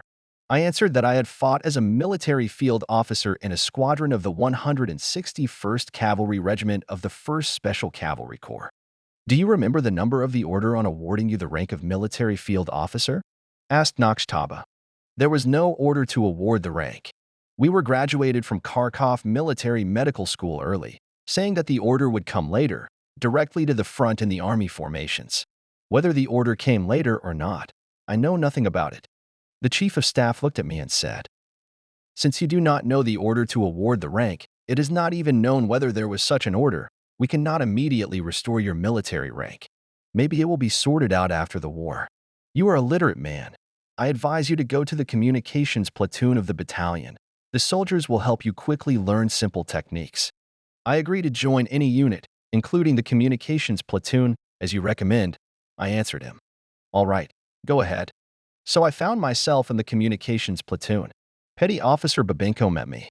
Believe, we enroll you in the department of telephonists. The soldiers will show you how and what to do. They gave me a carbine.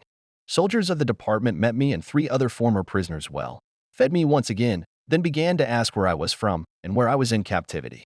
3 came closer to me. One of them was a truck driver of the communications platoon and said, We were also in captivity.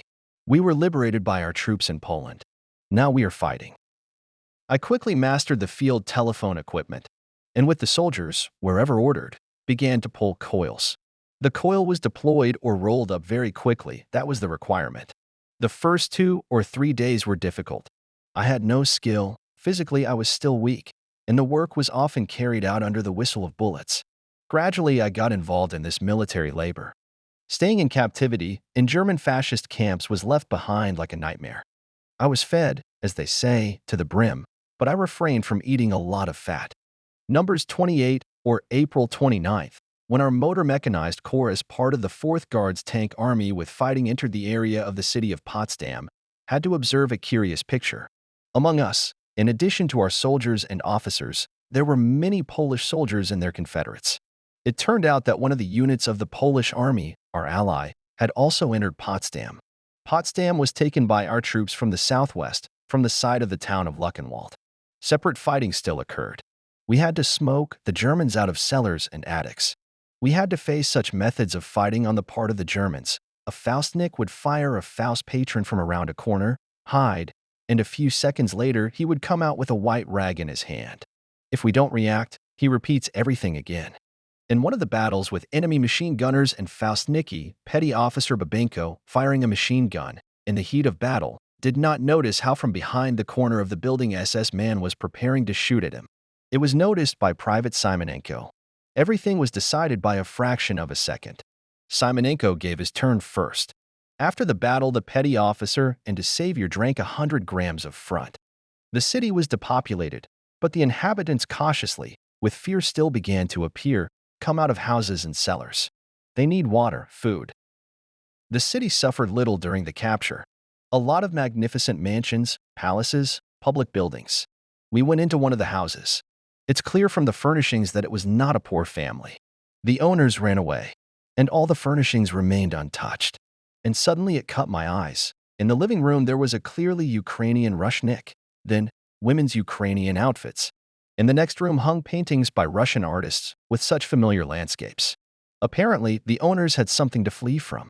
On April 30th, I noticed that many of the streets and sidewalks of the city were literally littered with small leaflets. I picked up one of them. The text was in German. This leaflet, it became, was intended for the inhabitants of the city or for German troops. The leaflets were dropped from an airplane by ours or the Allies. I began to read and immediately realized that the text of the leaflet had a direct relation to the fate of Soviet and Allied prisoners of war still languishing in captivity. The meaning of the leaflet was as follows.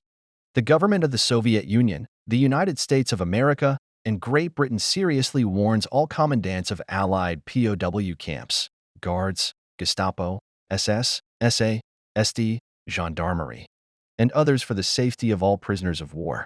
Each of you is personally responsible for the fate of prisoners of war. Stalin, Roosevelt, Churchill.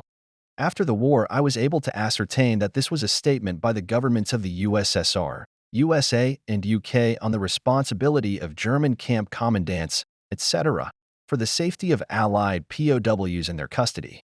Made on April 25, 1945. Such an authoritative statement by the Allied governments was as good a time as any. The Hitlerites, who had lost their common sense during the agony of fascism, could physically exterminate the surviving POWs.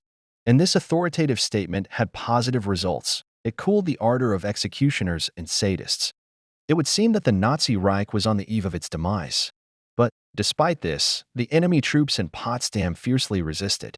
Many of our tanks were hit by Faust patrons. We had trophy Faust patrons, so platoon and squad commanders hastily taught the soldiers how to handle them. On April 30th, during a relative lull, the deputy commander for political part, Guards Captain Lysenko, gathered all of us, freed from captivity, in the basement of one of the buildings. In the past, he was the director of a 7-year school somewhere in Siberia. He briefly got acquainted with us, told us about the combat path of the battalion, brigade, corps, and the glorious 4th Guards Tank Army. In absentia, he introduced the commander, Guards Major Titov, the holder of 7 battle orders and many medals. In the past, he was a military field officer, then commanded a platoon, a company, and finally a motorized mechanized battalion. He was presented to the title of Hero of the Soviet Union. Captain Lysenko further said, "Since Poland, we have replenished our units and formations mainly at the expense of liberated Soviet prisoners of war. The sick and severely weakened are immediately sent to hospitals. The rest are fed for a week and a half, trained and gradually put into combat. All of them, former prisoners of war, fight well with the Germans. Many of them have already been awarded battle orders and medals. In the first battles, you also showed your best side. The praise cheered us up, gave us fresh strength. In the zone of our corps on May 1st, there was some calm. Allied prisoners of war freed by our troops began to move westward. Americans, Englishmen, Frenchmen, Belgians, Dutchmen. There were elderly people and women. They greeted us, smiling, shouting in their own language. All of them moved slowly, giving way to troops and various equipment. The ways of movement were different. On foot, pushing some baby carriages with belongings in front, on harnessed horses. There were also luxurious fancy carriages with some family crests. In front of each column there was a national flag. There were also our liberated civilians, taken to Germany for forced labor, men, women, teenagers, and even children. Some of them still had a white cloth patch with the word Ost. Many of our soldiers, especially Ukrainians, impatiently ask, "Where from?" One hears the answers: Smolensk, Dnipropetrovsk, Minsk, Mogilev, Poltava, Vinnytsia. One of the soldiers met his fellow countrywoman, both of them from the same farm. She laughs, hugs him, and cries. Then the soldier ran to the car, came back, and put in her hands a loaf of bread, a can of canned food, a piece of sausage. He writes down the number of the field post office on a piece of paper and gives it to her. Leaving, shouts. Write. Be sure to write. Don't forget. We surrounded the guardsmen in chorus, and one voice asked, "Who?" "The bride." These were the circumstances under which the Poltava girl met her fiancé. Will they meet again? Will they stay alive? I hoped so. In all the streets, white cloths, towels, sheets, white rags of various sizes were hung out of the windows of the houses, signs of surrender. There were no such signs anywhere during the German advance deep into our territory in 1941 to 1942. Not even in the western Ukraine. There was some respite in our units. Many soldiers, including me, thought at the time, not quite understandable lull. We all knew that on other parts of the front there were still persistent bloody battles. Why did our corps, and maybe even the army, stopped? But not everything should know ordinary soldiers. And the matter was as follows. On May 5th in Prague began an uprising of the population against the occupiers. At that moment there were a lot of enemy troops on the territory of Czechoslovakia. It was a grouping of German Field Marshal Stirner, which had about 800,000 people. German fascist troops, which included many SS units, could suppress the uprising in Prague and brutally massacre the rebels, destroy historical cultural monuments, which were prepared in advance for destruction by the occupiers. The forces were clearly unequal. Therefore, the headquarters of the rebels appealed to the Allies by radio for help. The American troops at that moment were much closer to Prague than the Soviet troops. However, the Americans did not show any active actions. Then the Soviet Supreme Command gave the order to leave the area of Big Berlin and Potsdam, part of the forces of the First Ukrainian Front, and send them to liberate the capital of Czechoslovakia. On May 6th, the 3rd and 4th Tank Armies of the First Ukrainian Front were advanced to the initial positions. Our corps on the big wide ring highway while advancing to Prague met a huge pile of broken enemy equipment, mangled and burned tanks, self-propelled vehicles, guns, trucks and cars. All this graveyard of equipment stretched for 4 to 5 kilometers. A lot of enemy corpses in green and black uniforms were lying nearby. We asked the officer who approached us what kind of massacre was going on here. He replied, "Here our troops defeated the army of General Wenck, who was trying to break through to the encircled Berlin. Corps of the 4th Guards Tank Army came to the highway leading to Prague, moving slowly, with stops and with very high speed. The communications platoon, as well as all the motorized infantry on cars. Columns of troops on the plain U-2 flew around the Army commander Colonel General D. Lelyashenko, giving orders on the radio. When he flew very close and low over the column of our brigade, we waved to him. Seeing this, he quickly waved his club at us. After his wounding, he was still walking with a club. Our way is covered by fighter planes. But a lot of enemy planes are still appearing. Ahead we hear fighting. The column stops and disperses. A small group of Germans attacked our infirmary, which was in the tail of the column. The attack was repulsed, but the medics were moved to the middle of the moving troops, so it was safer. By the evening of May 6th, we took the town of Freiburg, having passed 65 kilometers during the day. By the end of May 7th, we met a large column of German soldiers and officers numbering 3 to 4 regiments. They were marching not far from our track, in a ravine, more or less observing the rows. One could feel that this military mass of people was being led by someone. No spontaneous movement was noticeable. Everyone is armed, but the muzzles of automatic rifles and carbines are lowered to the ground. They do not shoot.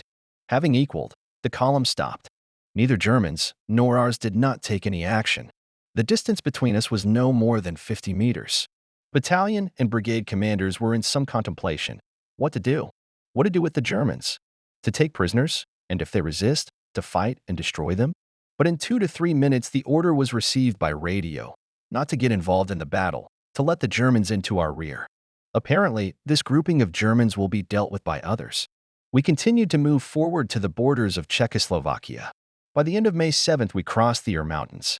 All day long there were small battles and skirmishes with scattered groups of Germans. All day on May 8th we made a march. There were stops, several small battles. The columns passed through mountain passes, through numerous rivers and rivulets. In the middle of the day, we received a verbal order from the political department of the front, which was reported by the battalion commissar. We are approaching the borders of Czechoslovakia, which is allied and friendly to us. The attitude to the citizens of the Republic must be especially polite and correct. There should be no misunderstandings with the population. In one of the farms, 7 to 8 young women came out to the road and started tearfully begging us to take them with us. They were Ukrainians who had been taken to Germany for agricultural work at the beginning of the war. Of course, they could be understood. For many years they had been away from their homeland, their relatives and friends, among strangers. They suffered humiliation and abuse, were often hungry, subjected to exhausting labor. They needed to get home, and as soon as possible. But the regiment commander politely but categorically refused the women.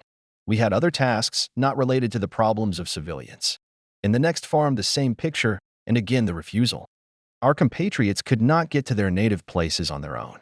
Firstly, they had no documents. Secondly, they could not walk far, and they needed to feed on the road. But we had no right to take them with us. We still had battles ahead of us. We passed through a small town. The streets were narrow. The cars crept slowly along the houses. In one of the windows, we saw a girl kneading dough in a kvashna. One of our communicators, twisting German words, tried to make contact with her. Guten Morgen, good morning, and so on. In response, we heard the purest Russian language. Soldatic, don't strain yourself and don't break your tongue. I am Russian. Thunder of laughter all along the street. It turns out that she is from Smolensk, was taken to Germany by the Germans, and will soon go home. At first they took offense, but after the owners had 3 sons killed on the Eastern Front, they got quiet and treated her normally. At dusk the columns entered a forest area. Suddenly there was a stop, a big forest blockage. The road was blocked by a large number of trees cut down and piled across the road. The enemy hindered our advance in every possible way. It was urgent to dismantle the debris. We used saws, axes, all this was in every car. In 30 minutes we coped with the work. There were 2 more such debris along the way. They, of course, delayed the columns. There was a large column of German prisoners of war, accompanied by our machine gunners. In the column ahead went officers, then field officers, non-commissioned officers, and only then, soldiers. Many old men, teenagers, and very young men in green Wehrmacht uniforms, Volkssturm. Some are wounded, dirty, ragged, unshaven, and frightened. The lieutenant leading the column expresses dissatisfaction with the task assigned to him. He does not want to go to the rear of his battle comrades, and even in the last days of the war. The advance was so fast that the Germans abandoned their army field hospital. A white flag with a red cross was flying on a pole. The attendants scattered, many wounded, some needing urgent surgery. To the wounded approached an interpreter with a machine gunner. All Germans were announced that they were captured, asked to surrender all available weapons. In the hospital remained 2 machine gunners, a few of our medics, and we went on. At night from May 8th to May 9th, the army entered the territory of Czechoslovakia. We passed villages and towns by car. Women, children shouting. Nazdar, take Prague. At 2 a.m. on May 9th, the 4th Tank Army from the northwest came close to the suburbs of the capital of Czechoslovakia. A small stop. Dawn was coming. Around 3 a.m. on May 9th, our army with the 3rd Tank Army of Colonel General P.S. Rybalko stormed the streets of Prague. Although the war was over on May 8th, on May 9th, until about 10 o'clock in the afternoon, fierce fighting took place in the city, sweeping from enemy soldiers blocks and streets. Prague citizens met our troops in a rare, friendly, and joyful manner. Along the streets, an abundance of people. Tanks and cars were pelted with flowers, greeted by raised hands and shouts, Nazdar, Nazdar. During small stops, the citizens of Prague invite us into their apartments, houses, treat us to wine and food. The host and hostess and we raise our glasses. The host proclaims, Stalin. We reply, Benes. The Prague women kiss the soldiers in a burst of emotion. Flags are hung out of the windows. Red Soviet. Most of them, American, English, Czech, and Slovak flags. From time to time, columns of German prisoners of war soldiers and officers pass under the escort of our soldiers and sometimes of the rebellious population. The townspeople meet them with shouts of indignation. Near the railroad station, an echelon is being prepared for the shipment of fresh prisoners. They are fed at the carriages from field kitchens. With a large ladle, a German is distributing food into the woks of the approaching prisoners. Next to him, our soldier Automachnik closely follows the distribution. Sometimes the machine gunner orders, Zai portion. The German on the distribution responds, Jal, and pours 2 scoops. We approach the kitchen and ask, why such inequality? Who gets 1 ladle and who gets 2?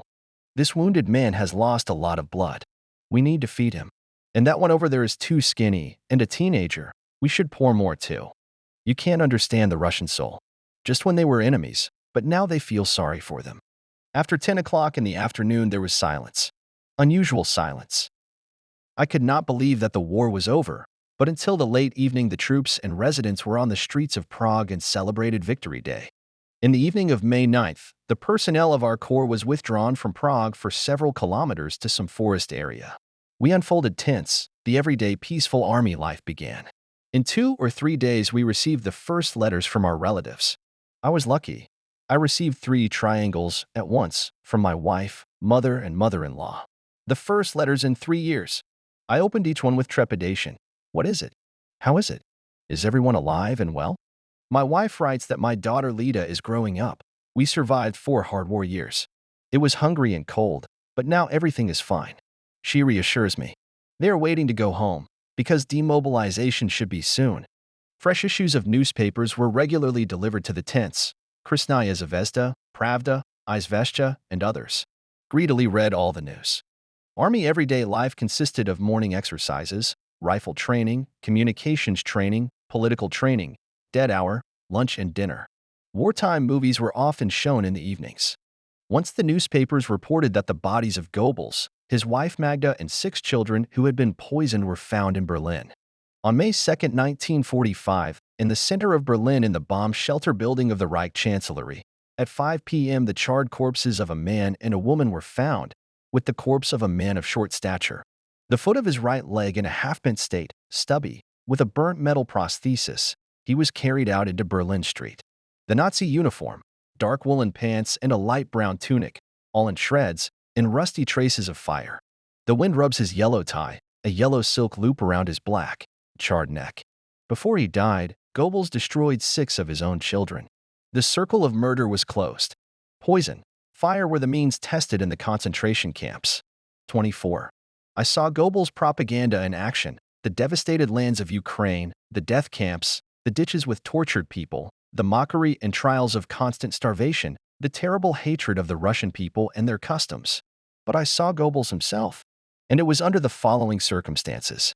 In the second half of April 1945 in the afternoon in the Potsdam camp announced an air alert. In such cases we were driven into dug trenches. There was no air raid, and in 20 to 30 minutes everyone began to disperse to the barracks. I, as a military field officer, was called to the commandant's barracks. There it was necessary to render a little medical aid to a German soldier who had injured his finger. I went to the entrance gate of the camp. At the same time 2 passenger cars entered the territory. In the second was a guard, and from the first car came out, limping, a thin, short man in a civilian suit. "How do you guard prisoners of war?" he asked the guard. He reported to the guest about the security system. I was standing next to him. "Reinforce the guards and do your duties properly. If you escape, you will be shot. The Russians may come soon, and there will be trouble." The cars turned around and drove off. I asked the dazed German, "Who was that?" "Reichsminister Dr. Goebbels. His death was less than 2 weeks away. It was a pity we couldn't capture him alive." On May 11th, some of the servicemen who took part in the liberation of Prague received certificates of appreciation, which expresses the gratitude of the Supreme Commander-in-Chief. I still have it, and it is dear to me because it was the first award I received after escaping from captivity.